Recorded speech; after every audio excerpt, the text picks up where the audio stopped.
Alright guys, so I have two separate videos. One of them is how to transfer your information from this PlayStation, so your old PlayStation, to your new PlayStation. So once again, we're going to transfer everything from here to here, and this is the setup video for you. Alright guys, we're just going to turn on your PlayStation for the first time. This is the power button down here below. Just hold on to it, you're going to hear that beep, and then you should see some lights. On your monitor, that's where everything takes place right now. And then we're going to transfer all our data into our PlayStation. So right now, something should have loaded up. You should see this sign right here. And like I showed you guys before, always have your controller hooked up to your PlayStation. We're just gonna press this button here. So from here, we're just gonna choose English. You guys can choose anything you like. Now this part is very important. Make sure you use the same Wi-Fi that you guys have hooked up to your other PlayStation. So your PlayStation 4, whatever Wi-Fi you guys chose and have it hooked into, then you have to choose the same one here. So same network, okay? So I know for a fact it's this one. And then just put in password. After you put in your password, press OK. It's gonna connect. And then you just have to adjust your display. So you guys can adjust the display area as much as you like just by pressing these buttons here. For most of you, it's already gonna be okay. So I'm just gonna go all right. And here we go, brightness. What we want is to see this, but we want to barely see it. So I'm gonna turn it down. You guys probably won't see it at the point that I see it. And there we go. So there it's barely. Once that's done, I can press X on my controller. Same thing here. With your buttons here on your controller, go up, down, and so you can see something like this. But you have to almost not see it. It has to be almost invisible. So just around there. I know you guys can't see it, but I can see it a little bit. Same goes here. So you're supposed to see this. Obviously, I just turned it up so you guys can see it, but I'm going to turn it down to the point that I almost can't see it. So that's perfect. All right, so you have three options here. If you want your PlayStation to pretty much be on the whole time, this is for you. So that way it downloads any updates, it charges your controller, and it's always available. So basically you can even do remote play, you can even connect to it using your PlayStation app. So you can do all that here, and that's because it's not really turned off. It's actually on the whole time. Now low power mode, on the other hand, will keep your PlayStation better actually, because it's not going to be running the 24 hours. Plus, hey, we're not wasting electricity. So that's what I usually tell you guys to go for, and that's what I'm going to choose this time. But I just want to mention that most people choose this. So you don't have to worry about updates and all that stuff. Because if you choose this option, the middle one, if an update comes out for your game, only once you turn on your PlayStation, you're going to have to update it. But if you have it on this, once you turn on your PlayStation, that game will be updated already. So keep that in mind. There's always the custom option, but we're not really going to look there. So using my joystick, I'm going to go to the right. That's going to select this. I agree. Let's pick that. Going to confirm. So right now what you could do is, yes, you could follow this so you can use your phone, but we're just gonna sign in here. Once you press on sign in, you might get this. Now obviously whatever I see will be different than you guys, and if you didn't get anything, you can't press resend code. But I got mine. Your code's gonna be different, by the way. Press OK. It's gonna verify, and here we go. We can just go next, and let me just explain this really quick. So this is almost about your privacy. If you want to keep things really private, just go into solo and focused, where you select friends. Well, that's mostly your friends that can see your stuff. So not just general public. And team player, well, that's like middle ground kind of. But social and open just shows everybody everything. So in this case, what I'm going to choose for now, just for now, I'm going to choose solo and focused. By the way, you can change anything that I'm showing you later on. I do want to mention that you can always review and customize. So that's your options. And I will have to do that later on anyways, but for now I'm just gonna apply it. This is up to you. You can confirm and continue, just share your data or just limit your data. I'm gonna share everything because I just want them to make PlayStation better. And this part is all about if you have more people in your house, you don't want them to touch your PlayStation, turn that on for a share. So they need a passcode to get in. If you don't care, if you're just gonna use this, then don't turn that on. Just leave it off. Same thing goes with this. If you're just going to use it, you're sure what you're going to do, then don't turn it on, or else you're going to have to put a password every time you want to buy something. But again, if you have somebody in your house that could buy something by accident, I would turn that on, required password at checkout, so no games or anything like that get bought by mistake. But anyways, right now we're going to go into OK. Up next, we're just going to see please wait. And from here, just press OK again. So I'm just pressing the X button on my controller. And this is the part where you guys will be able to see all the games that you downloaded digitally. You're going to be able to see if you want to download them all. So right now it says download one of your games. So we can go on and download any one of these. These are all in my library, but you can go on and do this later on as well. So I'm actually going to do this later on. So right here, just do this later on. Same goes with this. You guys can download everything from here that's a check mark, or just turn off the check marks.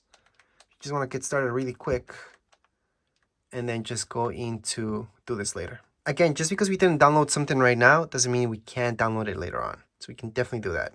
So right here, you're going to have this option to transfer data. So you could do this later. Yes, you can set up your whole PlayStation 5 and then just go ahead and transfer your data. Or you can do this right now. And obviously, we're going to do this right now. So transfer data. At this point, you have to make sure your PlayStation's turned on. So that's exactly what I'm going to do. My PlayStation 4, I'm going to have to turn it on right now. Now, quick note that there are so many ways to transfer your data. So you can use a USB stick, for example, external hard drive. You can do it over Wi-Fi, and you can even use a LAN connection, which means you're using an Ethernet cable to hook up your PlayStation 5 to your PlayStation 4. That's going to make things a lot faster. You also have to make sure that your PlayStation 5, PlayStation 4 are connected to the same Wi-Fi network, and also make sure they're signed into the same account. Now, if you decide to use an Ethernet cable, which I recommend, it's just going to be faster. This is how it looks like. Just plug it into your PlayStation 5 and your PlayStation 4. So just want to show you how this looks on your PlayStation 4. There's my Ethernet. So it's right beside your HDMI. Just hook it up there. And on the back of your PlayStation 5, same thing. Just plug this in. So right now my PlayStation 4 is hooked up to my PlayStation 5. We're just going to turn on my PlayStation 4. Now one last thing, you have to make sure your PlayStation 4 is up to date. So make sure you don't have any software updates that you need to do. So right now we're just going to go into continue. It's going to search for PlayStation 4. So right now it tells me to press this power button until it beeps like so. Once I do that, it's just going to prepare the data transfer. Now, once again, if you guys don't have an Ethernet cable, don't worry about it. You can do this over Wi-Fi just fine. But this is technically the fastest way to transfer your stuff and not have to worry about USB sticks or external hard drives. Although external hard drive is pretty easy, just plug it into your PlayStation 5 and that's about it. And right here, you're gonna see who do you want to transfer your data from. I'm gonna select all because that's just one thing. Go down, going to next. And right here, you do get this about trophies not being synced. So you do have to do that later on. But anyways, so just going to continue. Right here, we're gonna see save data and account information. So it's gonna go ahead and do everything. Going to next. You can choose what you would like to transfer. So, or just select all and transfer everything. It's up to you guys. In my case, I just want to transfer Grand Theft Auto, and that's about it. I don't really want to transfer anything else. Now, keep in mind that if you don't see a game here that's online, like Fortnite, don't worry about it. Basically, all your stuff gets transferred anyways. Once you sign into Fortnite, everything will be there. That's an online game. That's different.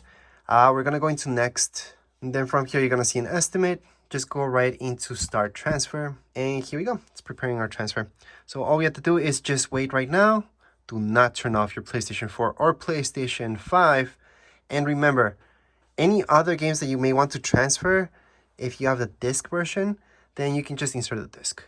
And for stuff that's online, like Fortnite, everything is there already. Let's say I switch to an Xbox instead of a PlayStation. Well, as soon as I sign in with my account on Fortnite on my Xbox, I will see everything. All my skins, everything will be there. So I'm not losing anything. So don't worry about games that are like that. And that was just an example. Right now, we're transferring everything from PlayStation 4, PlayStation 5. So again, you just have to sign back into Fortnite and you're going to see all your skins, everything that you had from before. You're not losing anything. Now, once the data transfer is complete, your PS5 will automatically just restart. You're going to see a black screen. It's going to restart, and then we're going to be done. Don't worry if during the restart process you see that there's no signal or anything like that on your TV or monitor. And then you're going to see this just to sign in. So just press your button here. We're going to log in. Welcome to PlayStation 5. And we just have to wait up so everything loads in. Obviously, the first time you load this, it's gonna be a lot slower. So right now, things should be downloading. So just wait for it. Be patient, guys, because this will take some time. But you're pretty much done. At this point, like I mentioned before, if you want to download any games that you have bought digitally, you can re-download them. And you're not going to lose anything, any data, nothing from there, any progress. It's all there. I also want to mention, if you do have PlayStation Plus, you could upload your stuff on your PlayStation 4 up there on the cloud. And then you can just download it here on your PS5. Now, before I end this video, I do want to show you one more thing. If you press your PlayStation button once, you're going to see this. Scroll down where it says downloads, tap on it, and you're going to be able to see your data transfer from your PS4. So it's not done. It's not 100% done yet. So you're going to see your PlayStation 4 right there. So do not turn it off. Do not turn off your PlayStation 5. Just wait for this to be done. And then you can go on and keep downloading more games. But just wait for this to be done first. But as far as this video goes, we're all done. If you guys have any comments, questions, you guys can write down here in the comments area. Don't forget to subscribe and like. Thank you.